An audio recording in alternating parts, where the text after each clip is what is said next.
Hi. I didn't know how to start this video, but I'm just gonna kind of roll with it, unscripted.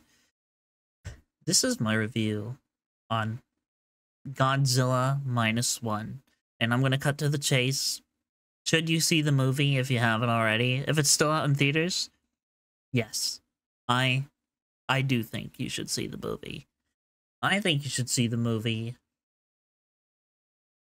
and honestly, I'm just gonna jump straight to it. This is one of the best movies I've watched in a long, long time.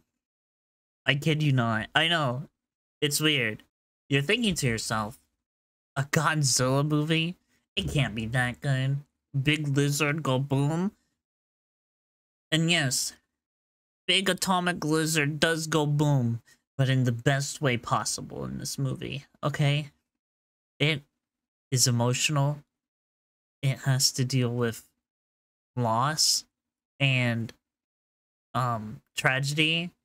I'm trying not to give away too many spoilers at the start.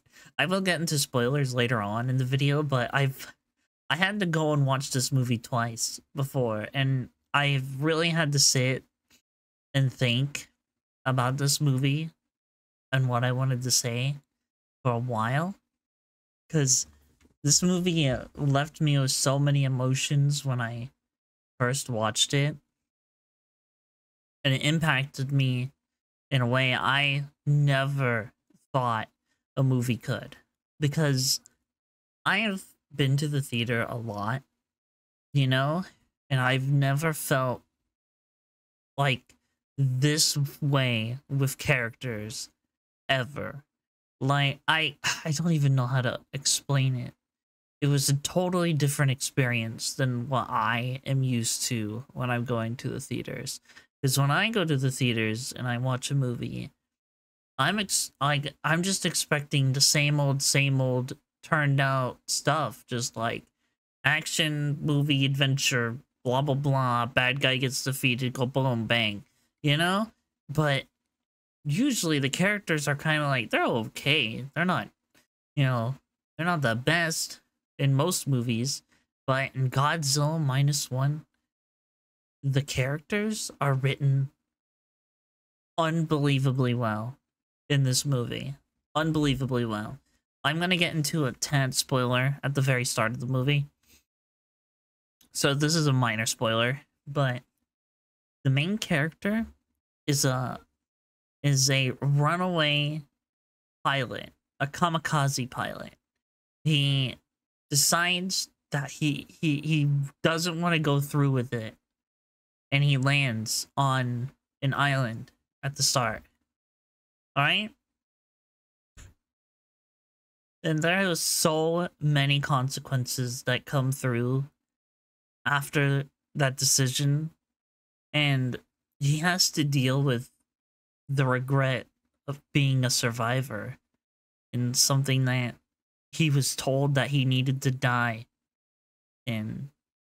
And they just, the movie is so powerful in the way it's dealing with like guilt, regret, and loss.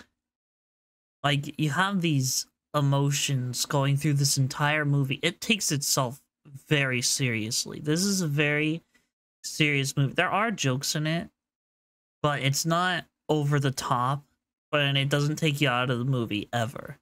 Okay? And oh my goodness, the main character is so good in this movie, and it just blew me away. Okay? The special effects in this movie, if you like VFX and other stuff, they're gorgeous. They're gorgeous. They're very lovely. Okay? I really enjoyed my time. I'm trying not to talk about the spoilers, but I really want to hop in and just break down this movie piece by piece, because it was phenomenal. It was. When I was watching, like, I went to go and watch it, I was not expecting the movie that I got. From the trailer, It looked like an action, which it is an action movie, and kind of a horror movie, but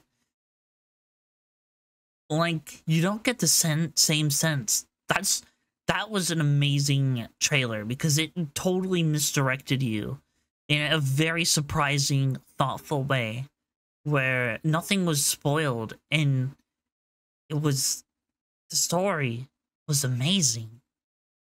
It really blew me away.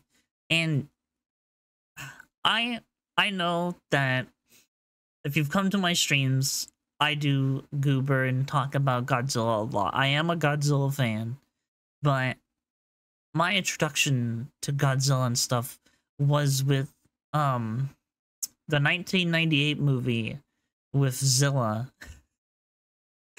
And I didn't start watching like the Japanese Godzilla movies until like the 2014 movie came out. After I saw that, my first one was Godzilla 2000. And then I watched all of them. I watched all the Heisei era. I watched the only movie I haven't seen from the Heisei era is the Biollante movie, but I know the plot of the movie. I haven't seen it though, because I don't know where to find it. I'm gonna be honest, but there's a lot of eras. I think my favorite era is probably the Millennium. If we were going old school style, which it's weird calling that old school for, you know, some people would say that's weird, but you know, it is now, because I think we're in the, I don't know what they call it, the Reiwa era, maybe. I think that's what it's called. I don't know. There's a lot of eras to Godzilla. It's been out for 75 years, 37 films, and a bunch of animes. Like, they're like a lot. It's a lot to take in. And I can confidently say that this movie, Godzilla -1, is probably now in my top 5 favorite movies of all time. Like, I think it is. I think I'm very confident in saying that. It's in my top 5. And the only other time I've ever gotten emotional in like watching a movie is my introduction to the prequels. Revenge of the Sith made me a little bit emotional because I watched the Clone Wars. I wasn't really a Star Wars fan until the Clone Wars, and then seeing one of my favorite heroes turn evil, you know, was decently tough for me as like a kid, you know. But other than that, like I can kind of confidently say I definitely felt the emotions, and there's a lot of scenes in this movie that make you feel stuff. Like, a lot of these characters are so well written, you don't want them to die. And unfortunately, some circumstances happen that you don't want to happen, but it leaves your jaw dropped, to the floor, you know? It is a well-founded, thoughtful movie that takes itself seriously in the best ways possible, and I can't recommend it enough. I think if you want to watch a Godzilla movie, if you're new to it, I think this is probably one of the pinnacle movies. Like, I think Shin Godzilla is also a very good modern masterpiece as well, but I think this movie, purely on story and characters, is way better. Don't get me wrong, I like the characters in Shin, but I think this movie has more recognizable characters. And there's only, in this movie, okay, hold on. I'm gonna give my rating, and I will talk about this part in the spoilers, because I want to move on to spoilers now. So, thank you for watching. I rate the movie 10 out of 10. It is a 10 out of 10 movie, okay? There has been nothing like this in the past few years, alright? That's told a story this amazing, in my opinion, that I've seen, okay? And it blew me away. Alright, I'm gonna go to the spoilers now. I'm gonna give you guys a few seconds. If this is it, this is where you're cutting off before you want to go see the movie and stuff. I'm gonna start at the beginning. and go throughout the movie and talk about the spoilers. I've seen the movie twice, okay? Spoilers incoming. This is your last warning to click off. あの怪物の生態は未知のことが多すぎて。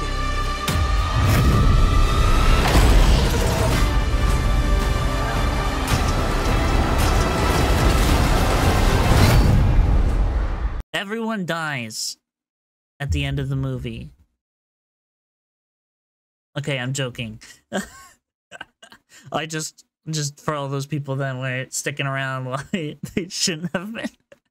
No, but seriously, the movie starts out as a failed kamikaze pilot. I've got to this part, all right? And he gets and lands on this island called Odo Island, okay? And he's getting his plane repaired. And this other character, the mechanic called Tachibana, comes over to him, and he's like, I don't blame you. You know, who are we to ask people to die in a war that's already lost? You know?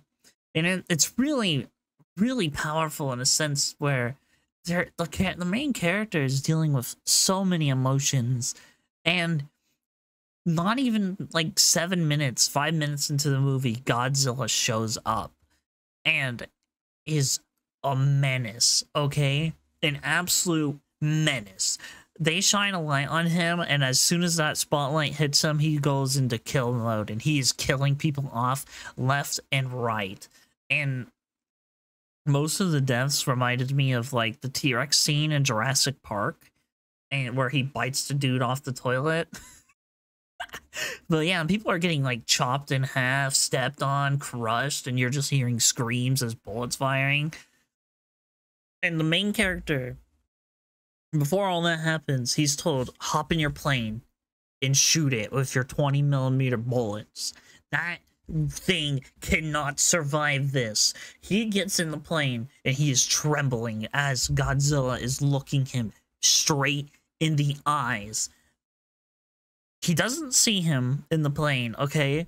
But his hands are shaking, and he is so terrified of this monster. And all the people in the base, they panic, and they start shooting Godzilla with their, like, rifles, and it does nothing. And he gets pissed and starts killing everybody, like I said.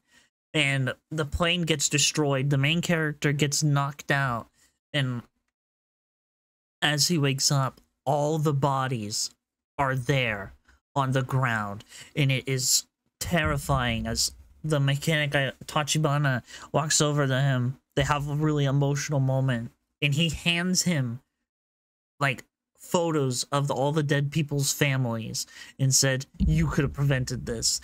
That left the main character shattered. From that point on in the movie, he goes home, he gets home, and his neighbor like goes up to him, and she hits him, saying, if you fought harder in the war, you could have prevented this. Weren't you supposed to die? Maybe you would have saved my children. And it's like, oh, he's not even like a few minutes later. He is dealing with so much, but it is World War II after the bombings and the fire bombings and all that. Nothing's left. He goes and asks his neighbor, did my parents survive? And she turns and looks him dead in the eyes and said, no one survived. And it's heartbreaking. His house is burnt in rubbles, and like he's just left with his thoughts. And as he goes off, he meets this girl called Noriko. And Noriko is such a great character in this movie. She's fantastic and plays a very important role into the movie. But Noriko has this child that isn't hers, okay? The dying mother of that child gave her to Noriko to take care of her as they were burning in the firebombing. And it is like, it's heartbreaking to know that, you know? But she meets the main character and hands him the child called Akiko. And sorry, he stays with her that entire time until it's time to leave, and he takes her with him. And then Noriko comes around and was surprised that he didn't just abandon her. And he's like, you can't just abandon her in a place like this. And then they go and live together. But like she follows him and lives with him for a while. And it's very well written. And a few years pass. He gets a job and he's working on this boat. You meet other fantastic characters. All the people that he works with are ex-military, except for one, the younger guy that like he has. I'll get to this later on, okay? And it's just they build up the relationship between him and Noriko so well as he's dealing with the past of his guilt and regrets throughout the movie. You see him have mental breakdowns. You see him lose his sanity. You see him crying. You see him break down, wondering if he's already dead, if he didn't die the day that Godzilla attacked. And all the while, she's comforting him and telling him that everybody that survived the war deserved to live.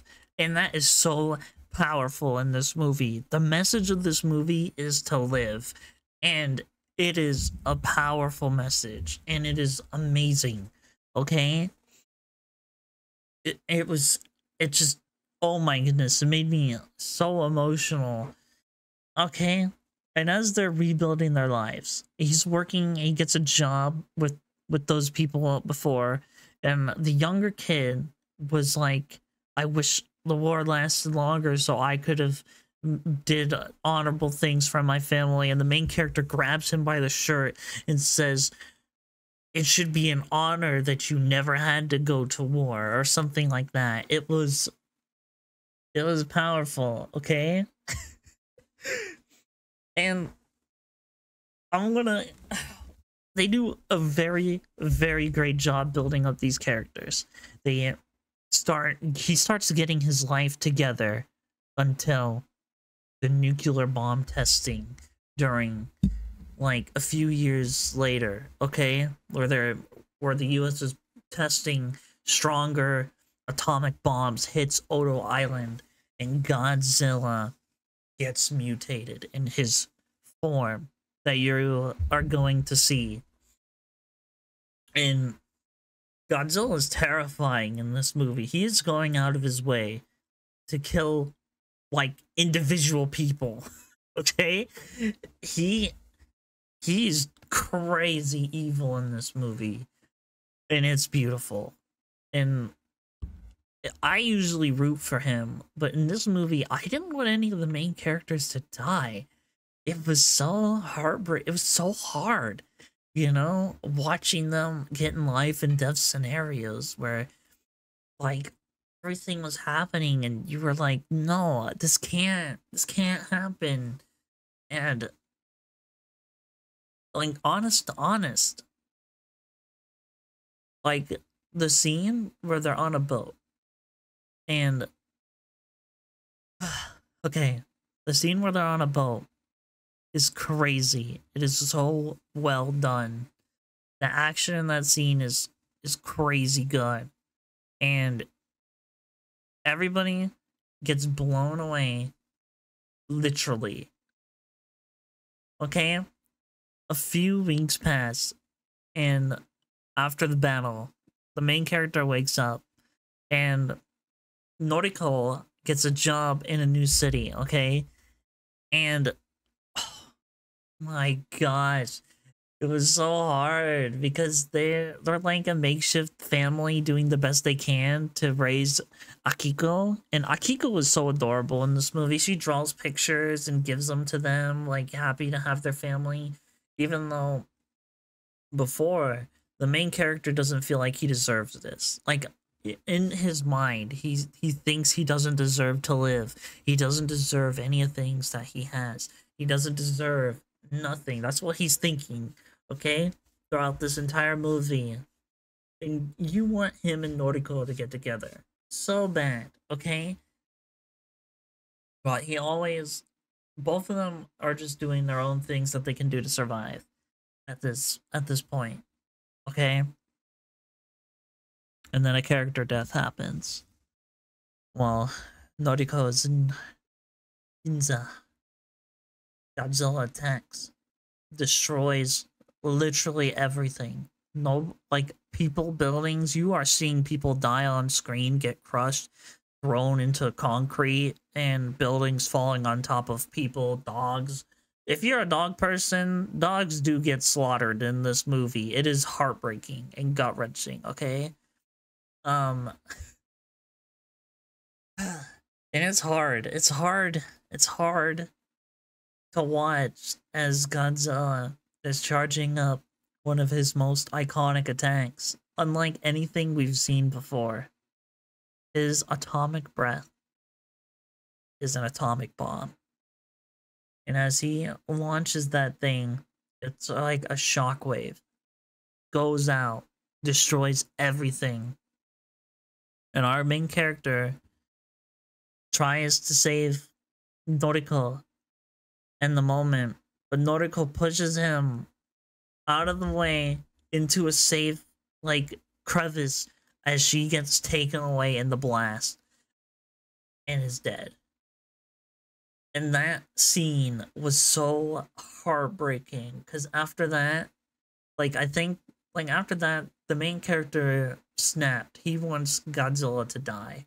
And the other scene after, where the rain is falling on him, is so tragic. You feel his heart breaking, like, while you're watching the movie, you know?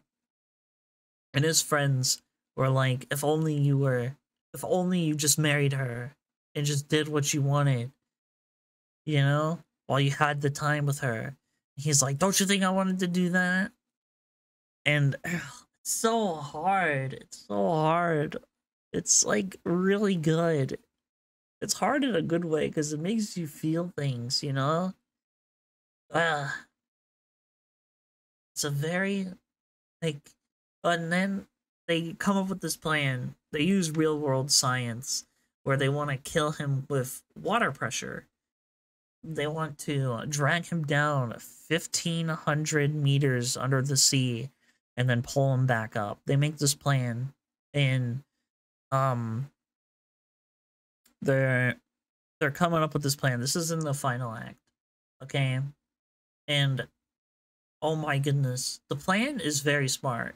Like, everybody in this movie is super competent and super smart and intelligent.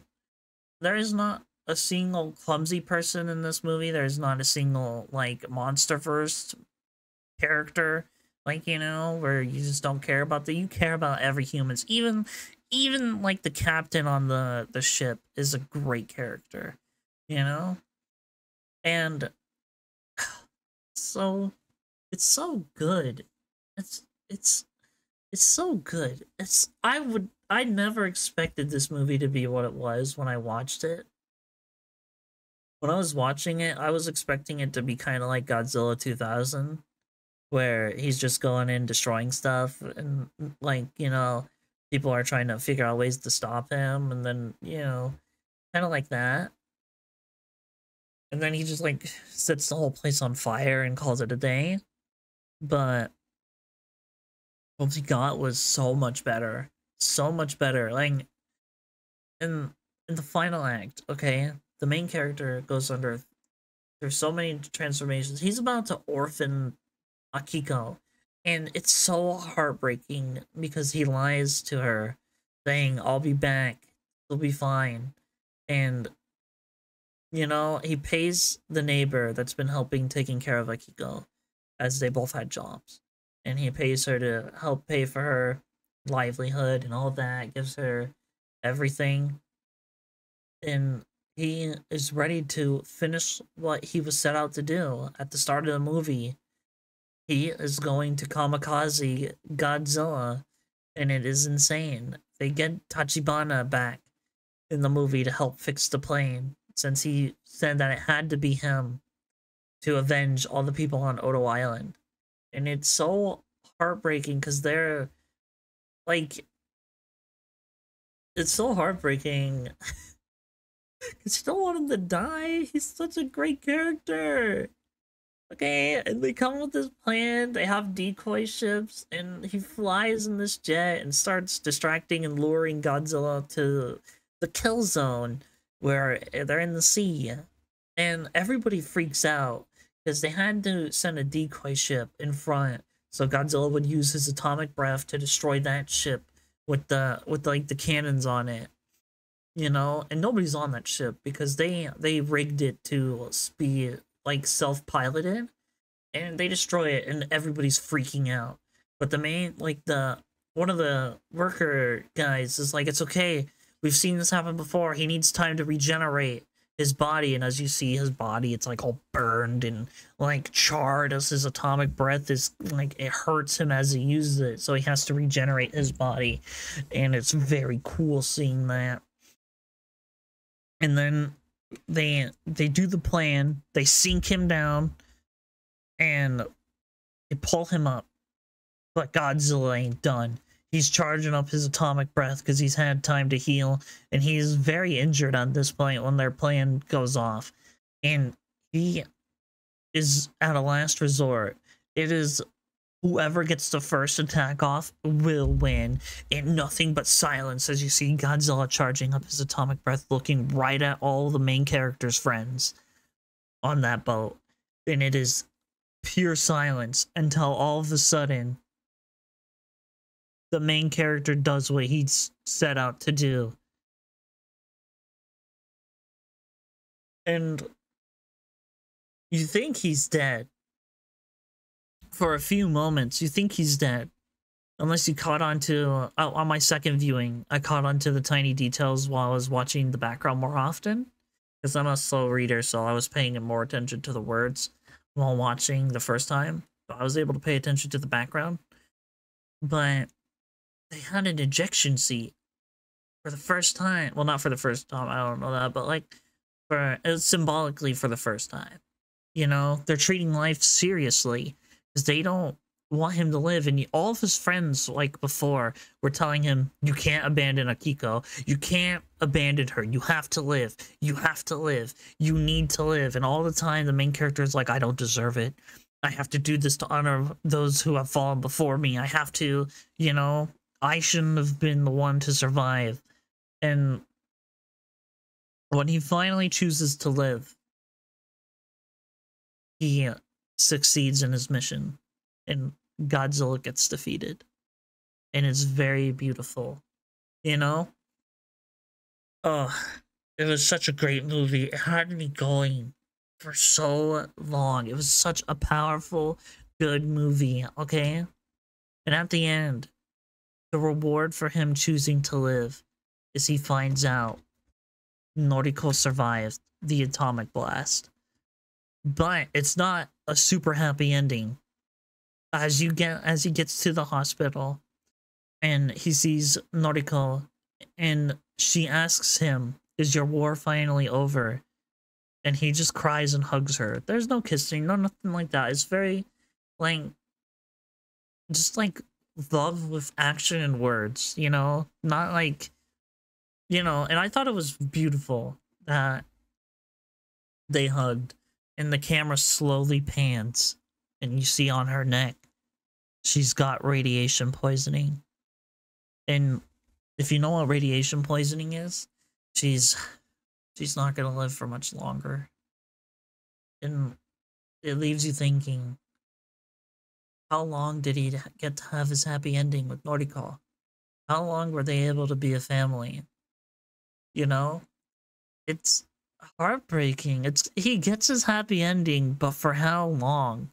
You know? It's somber. Because it doesn't end in like a happy, cheerful music. I mean, it does, but it's like music that's cheerful that lingers into sadness. Like, you can use the music either or. And it's hard to understand, you know?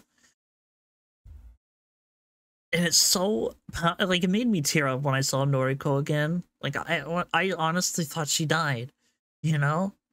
Yeah, I honestly thought she died. And when I first saw her come back, I was in tears too. I couldn't help it. because they really get you to like these characters. They really do a great job. And like after the movie ends, it cuts away, title screen's going, and all of a sudden you hear Godzilla's roar, and you're in the ocean, and out of his body it's pulsating and regenerating and coming back because Godzilla's ability to regenerate his body. And you don't know what's gonna happen. The movie leaves you thinking, like, oh no, what if he comes back? His war isn't over then. And it makes you think, like, if Noriko dies of radiation poisoning and Godzilla comes back, what will he do? You know? It's hard. But this movie, I haven't felt this much love and passion in a movie where I've just been trying to not talk about it, but I couldn't help but talk about it all the time for the past couple weeks. It was so gut-wrenching, and yeah, it was phenomenal. It was a phenomenal movie. Please, if it's still out in theaters, I know they were extending it for certain theaters. If it's still out, you need to go watch it. Or, you know, in the future. It is so good in the theaters. They have music. All the music is memorable with the scenes. Like, I hear the music, and when I'm hearing the music, I can see the scene or that music plays in my mind. And it's like only certain movies can do that. And it's like, ugh. It's so good and wonderful and pleasantly surprising. But yeah, alright. That's gonna be it from me. I'm gonna end this now. Thank you for listening to me gush about how good this movie was. Please, please go give it a watch if you can. Or if you ever want to look at it in the future. It is worth it. I think it's movie of the year. Hands down, Godzilla 2023 movie of the year. 2023 movie of the year. Godzilla -1. It's unlike anything I've watched in a long time. Alright, bye.